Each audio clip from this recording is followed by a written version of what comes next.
ಇವತ್ತು ನಾವು IT enabled services ಅಥವಾ IT ಸರ್ವಿಸಸ್ ಎಕ್ಸ್ಪೋರ್ಟ್ ಏನು ನಾವು ಮಾಡ್ತೀವಿ, ₹1 ನಮ್ಮ ರಾಜ್ಯಕ್ಕೆ ಬರೋದಿಲ್ಲ, ಎಲ್ಲ ಕೇಂದ್ರ ಸರ್ಕಾರಕ್ಕೆ ಹೋಗ್ತಾ ಇದೆ. ಆದರೆ ಅದ್ರ ಇಂಜಿನ್ ಇರೋದಲ್ಲಿ ಕರ್ನಾಟಕದಲ್ಲಿ.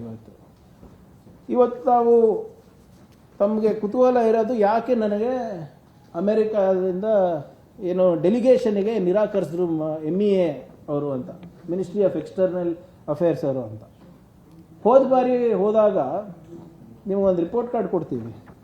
ನಮ್ಮ MB ಪಾಟೀಲ್ ಅವರು ಕೂಡ ಒಂದು ರಿಲೀಸ್ ಮಾಡಿದ್ರು ಇನ್ವೆಸ್ಟ್ ಕರ್ನಾಟಕ ಸಂದರ್ಭದಲ್ಲಿ, ತಾವು ನೋಡಿದ್ದೀರಾ ಅಂತ ಭಾವಿಸ್ತಾ ಇದ್ದೀನಿ. ಹೋದ ಬಾರಿ ನಾವು MB ಪಾಟೀಲ್ ಅವರು ಹೋದಾಗ ನಾನು ಇಂಡಸ್ಟ್ರಿ ಬಗ್ಗೆ ಮಾತಾಡುವಾಗ ಬರೀ IT BT ಅಷ್ಟೇ ಹೇಳ್ತಾ ಇದ್ದೀನಿ.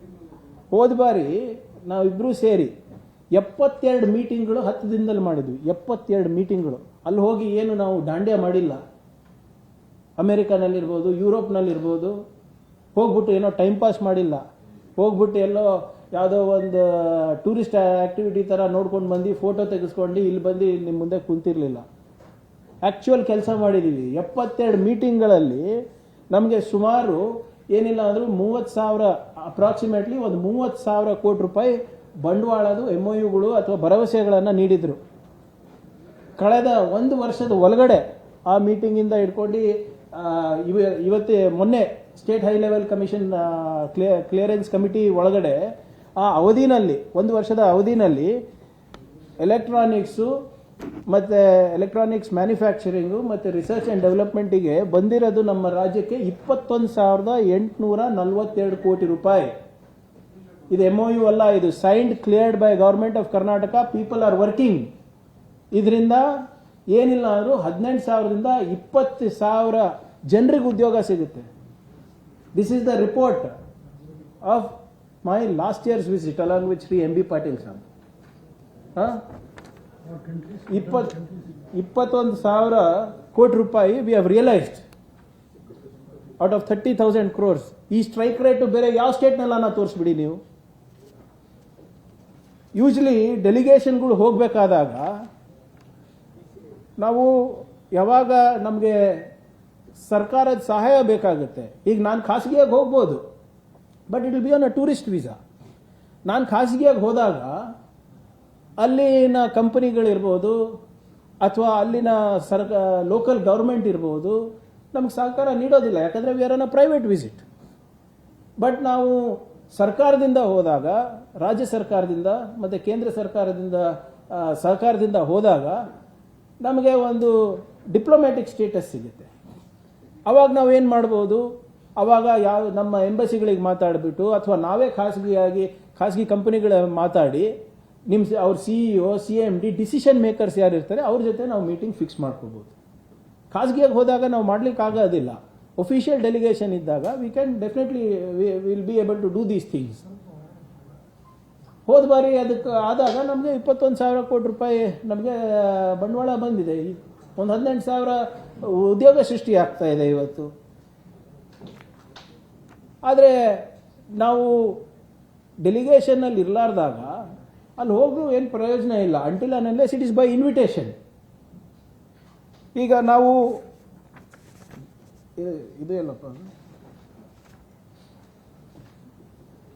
ಅಮೇರಿಕಾದ ಇದು ಪ್ರವಾಸದ್ದು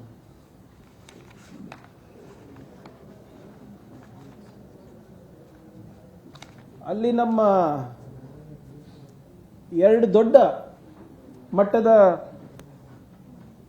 ಏನು ಟ್ರೇಡ್ ಇವೆಂಟ್ಸ್ ಇದ್ದೆ. ಒಂದು ಬಯೋಟೆಕ್ನಾಲಜಿನಲ್ಲಿ ಮತ್ತು ಇನ್ನೊಂದು ಡಿಸೈನ್ನಲ್ಲಿ, ಎಲೆಕ್ಟ್ರಾನಿಕ್ ಡಿಸೈನ್ ಸಿಸ್ಟಮ್ಸ್ನಲ್ಲಿ ಇರೋದು.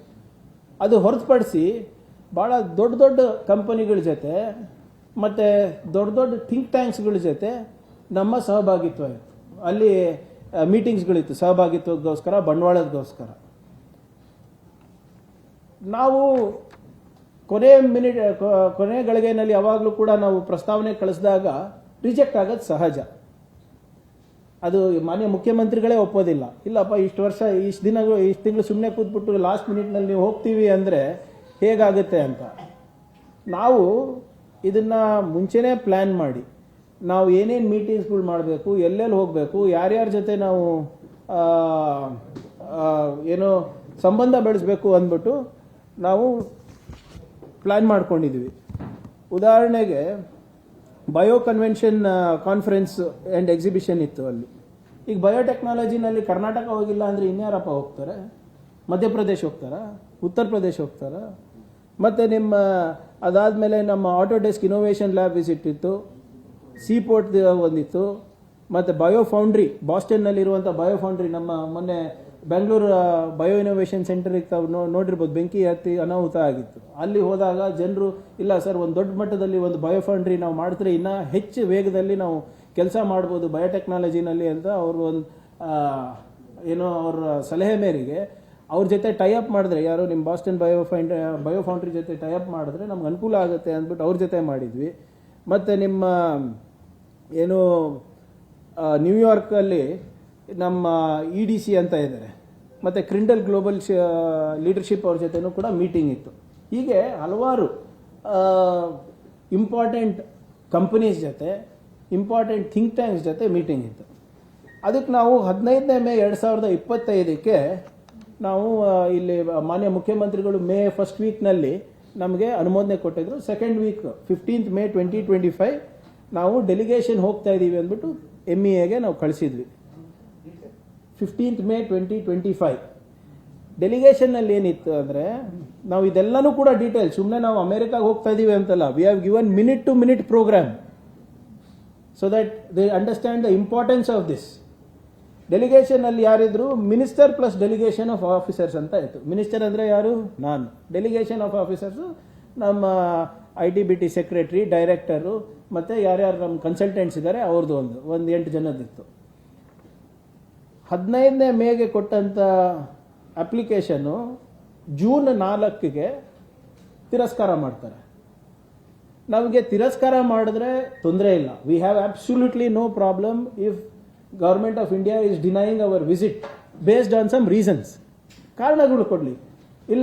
ಇಲ್ಲಪ್ಪ ನೀವು ಹೋಗ್ತಾ ಇರೋದು ಸರಿ ಸೂಕ್ತ ಅನಿಸ್ತಾ ಇಲ್ಲ, ಇದು ಕಾರಣಗಳು ಇದು ಇದೆ, ನಿಮ್ಮ ಮೀಟಿಂಗ್ಗಳು ನಾವು ನೋಡಿದ್ದೀವಿ, ಮಿನಿಟ್ ಟು ಮಿನಿಟ್ ನಾವು ನೋಡಿದ್ದೀವಿ, ನಿಮ್ಮ ಇದು ಏನು ರಾಜ್ಯದ ಹಿತಾಸಕ್ತಿ ಇರ್ಬೋದು, ರಾಷ್ಟ್ರದ ಹಿತಾಸಕ್ತಿ ಇರ್ಬೋದು, ಇದರ ತದ್ವಿರುದ್ಧವಾಗಿದೆ, ಇದಕ್ಕೆ ನಾವು ನಿರಾಕರಣೆ ಮಾಡ್ತಾ ಇದ್ದೀವಿ. ಓಕೆ, ಅಟ್ಲೀಸ್ಟ್ ಏನೋ ರೀಸನ್ ಇದೆ ಅಲ್ವಾ? ಇಲ್ಲ ಇವಾಗ ಅಪ್ರಸ್ತುತ ಇದೆ ಅಥವಾ ಬೇರೆ ಏನೋ ಜಿಯೋ ಪಾಲಿಟಿಕ್ಸ್ ಇದು ಇದೆ, ಏನೋ ಒಂದು ಕಾರಣ ಕೊಟ್ಟು ರಿಜೆಕ್ಟ್ ಮಾಡಿ, ಅಥವಾ ನಮ್ಮ ಪ್ರಸ್ತಾವನೆ ತಪ್ಪಾಗಿ ಕಳಿಸಿದ್ದೀವಿ ಅಂದರೆ ಓಕೆ, ನೋ ಪ್ರಾಬ್ಲಮ್. ಅದಕ್ಕೆ ನಾನೇನು ಮಾಡಿದೆ, ಇಲ್ಲ ಯಾಕೋ ಇದು ನನಗೆ ಸರಿ ಅನಿಸ್ತಾ ಇಲ್ಲ ಅಂದ್ಬಿಟ್ಟು, ಯಾಕಂದರೆ there is no need for anybody to deny. Even America officials ಕೂಡ, ಎಂಬಸಿಯವರು ಕೂಡ ಡಿನೈ ಮಾಡ್ಲಿಕ್ಕೆ ಆಗೋದಿಲ್ಲ, because we are going as a delegation and it is they are duty bound to do it. ಈಗ ಅದಾದಮೇಲೆ ನಾನೇನು ಮಾಡಿದೆ, 6ನೇ ಜೂನ್ 4ನೇ ಜೂನ್ ರಿಜೆಕ್ಟ್ ಆಯಿತು. 6ನೇ ಜೂನ್ ನಾನೇನು ಮಾಡಿದೆ, ನನ್ನ ಹೆಸರು ಮಾತ್ರ ತೆಗೆದೆ. I withdrew my name and I sent only delegation of officers. ಬರೀ ಯಾರು ನಮ್ಮ ಅಫಿಷಿಯಲ್ ಆಫೀಸರ್ಸ್ ಇದ್ದಾರೆ ಅವ್ರದ್ದು ಮಾತ್ರ ಕಳಿಸಿದೆ 6 ಜೂನಿಗೆ. 11ನೇ ಜೂನ್ ಕ್ಲಿಯರ್ ಆಗಿ ಬಂತು. Same officers, same minute to minute programme, ಒಂದು ಫುಲ್ ಸ್ಟಾಪ್ ಚೇಂಜ್ ಆಗಿಲ್ಲ, ಒಂದು ಕಾಮ ಚೇಂಜ್ ಆಗಿಲ್ಲ. ಅದಾದಮೇಲೆ ಏನಾಗುತ್ತೆ, ಈಗ ಬರೀ ಅಫಿಷಿಯಲ್ಸ್ ಹೋದರೆ ನಾನು ನಿಮ್ಗೆ ಹೇಳ್ದಂಗೆ ಅದು ಅಫಿಷಿಯಲ್ ಲೆವೆಲ್ ಮೀಟಿಂಗ್ ಆಗುತ್ತೆ, ಡಿಸಿಷನ್ ಮೇಕರ್ಸು ಇರಬೇಕಾಗ್ತದೆ. ಸೊ ಅದಕ್ಕೋಸ್ಕರ ನಮ್ಮ ಸರ್ಕಾರದಿಂದ ಯಾರನ್ನ ಹೋಗಬೇಕು ಅಂದ್ಬಿಟ್ಟು ನಾನು ಕಿಯಾನಿಕ್ಸ್ ಚೇರ್ಮನ್ ಆದಂಥ ನಮ್ಮ ಶರತ್ ಬಚ್ಚೇಗೌಡರ ಹೆಸರು ಪ್ರಸ್ತಾವನೆ ಕಳಿಸ್ದೆ 12ನೇ ಜೂನು. 14ನೇ ಜೂನ್ ಕ್ಲಿಯರ್ ಆಯಿತು.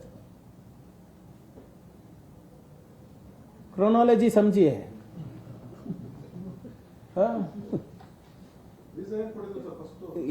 No reason. ನಾನು ಅದೇ ಹೇಳ್ತಾ ಇದ್ದೀನಲ್ಲ, ರೀಸನ್ ಕೊಡಲಿ. ಒಂದು ನಿಮಿಷ ಸರ್, ಮುಗಿಸ್ಬಿಡ್ತೀನಿ. ನಾನೇನು ಹೇಳ್ತಾ ಇದ್ದೀನಿ, ವಿ ಆರ್ ಓಕೆ. ನೀವು ನಿಮ್ಮ ಪ್ರಸ್ತಾವನೆ ತಪ್ಪಿದೆ, ಸರಿಪಡಿಸ್ಕೊಡಿ, ಅಥವಾ ಇದು ಅಪ್ರಸ್ತುತ ಇದೆ, ಇದು ರಾಜ್ಯಕ್ಕೆ ಉಪಯೋಗ ಇಲ್ಲ, ನೀವು ಸುಮ್ಮನೆ ಯಾವುದೋ ಒಂದು ಟೂರಿಸಂ ಟ್ರಿಪ್ಪಿಗೆ ಹೋಗ್ತಾ ಇದ್ದೀರಾ ಅಂತ ಹೇಳಿದ್ರೆ ಆಯ್ತಪ್ಪ, ಏನಾದರೂ ನಮ್ಮಲ್ಲಿ ಲೋಪ ಇದೆ ತಿದ್ಕೊಂಡು ಮತ್ತೆ ಕಳಿಸ್ತಾ ಇದ್ದೀವಿ. ಸಾರಾಸಗಟವಾಗಿ ತಳ್ಳೋದು, ಒಫಿಷಿಯಲ್ ಲಿಸ್ಟ್ ಕಳಿಸಿದಾಗ ಒಪ್ಪೋದು, ಮತ್ತು ನಮ್ಮ ಚೇರ್ಮನ್ ಹೆಸರು ಕೇಳಿದಾಗ ಒಪ್ಪೋದು. ಇದು ಕ್ಯಾಬಿನೆಟ್ ರ್ಯಾಂಕ್ ಮಿನಿಸ್ಟರ್. ಸೊ ನಮಗೆ ಇದು ನಮ್ಗೆ ತಿರಸ್ಕಾರ ಆಗಿದ್ದು ಅವಾಗೇ ಗೊತ್ತಿತ್ತು ನನ್ನ ಹೆಸರು.